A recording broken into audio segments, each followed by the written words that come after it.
Ayan, paano daw gagawin yung wedding certificate na yun? So, punta kayo doon sa Chrome and then search nyo yung Wedonweb website. And then click mo yung wedonweb.com. Then it will route you to the page of Wedonweb.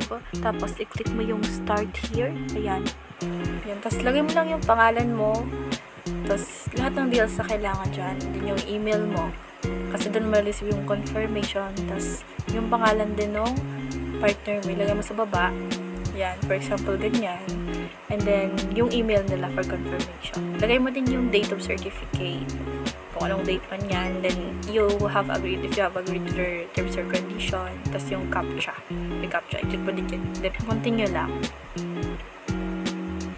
Yan, so mag-route yun dyan sa page na yan, i-confirm mo lang yan, parang yes I do, true, and yan, yun, sinasabi nyo na marireceive mo yun sa email mo, tapos punta ka dun sa email ng partner mo, and yan, dyan mo kasi mako-confirm, click mo lang yung wedding proposal, and then, i-view mo lang yan.